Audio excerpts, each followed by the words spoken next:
Moderna arhitektura danas pomiče granice mašte, pa je logično da se u nastojanjima da budu originalni, arhitekti ponekad znaju previše zaigrati. Građevine koje vam danas predstavljamo svojim izgledom zasigurno odudaraju od uobičajenih, no to nimalo ne umanjuje njihovu posebnost. A u obilazak krećemo građevinom koja se naziva Rasplesana kuća. Smještena u Pragu, kuća je zapravo poslovna zgrada iz 1996. godine, koju je dizajnirao arhitekt hrvatskog podrijetla Vlado Milunić. Uvrštena je u popis najkreativnijih građevina svijeta, a njena je posebnost to što doista izgleda kao da pleše. U vrijeme svog nastanka podigla je mnogo prašine i izazvala burne rasprave u javnosti. Tadašnji predsjednik Češke, Václav Havel, podržao je njenu izgradnju, očekujući da postane centrom kulturnih zbivanja, no originalni planovi nisu ostvareni.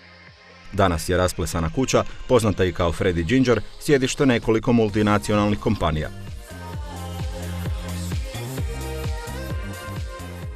Lotosov hram u New Delhiju važan je duhovni centar Bahai vjere u Južnoj Aziji, no posjetitelji svih vjera mogu ga posjetiti, pa tako kroz njega godišnje prođe oko 4 milijuna ljudi.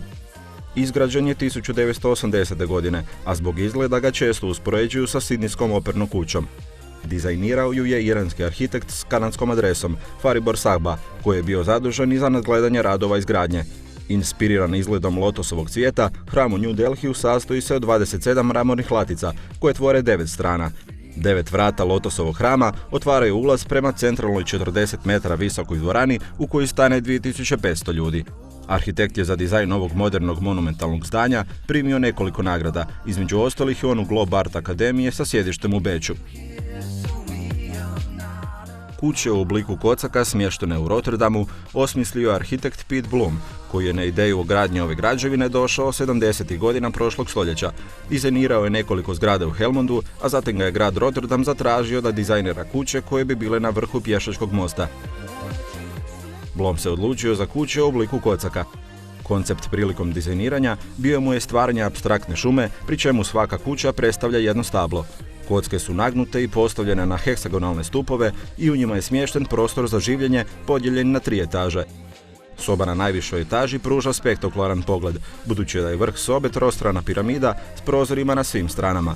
U stupovima se nalaze spremišta, stepenice koje vode od ulaza, a u nekima su u prizemlju smješteni butici i trgovine. U njemačkom gradu Darmstadtu smještena je građevina pod imenom Waldspirale, što u prijevodu s njemačkog znači šumska spirala, a naziv odražava opći plan zgrade, kao i činjenicu da ima zeleni krov. Krov zgrade koji je djelomično ili u potpunosti prekriven vegetacijom i supstratom za uzgoj. Dizajnirao ju je jedan od najpoznatijih austrijskih umjetnika, Friedensreich Hundertwasser, u suradnji s arhitektom Heinzom Springmannom. Dovršena je 2000. godine, a ukupno ima 12 katova na kojima se rasporedilo 105 stanova. Prozora je preko 1000, ali na zgradi ne postoje 2 jednaka. Svaki stan ima drukčiju kvaku, a neki su stanovi čak i uređeni u Hundertwasserovom osobnom stilu. Guggenheim muzej moderne i suvremene umjetnosti u Bilbao, u španjolskoj pokrajini Baskiji, djelo je njemačko-američkog arhitekta Franka Gehryja.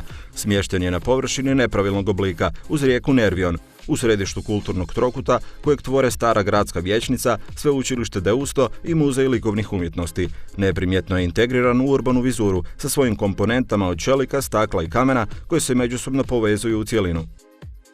Muzej zauzima površinu od ukupno 24.000 metara kvadratnih, što ga čini jednim od najvećih u svijetu, a oko 1 milijun posjetitelja godišnje pogleda stalni postav, ali i brojne gostujuće izložbe. Nedugo nakon dovršetka izgradnje 1997. godine proglašen je remek dijelom suvremene arhitekture.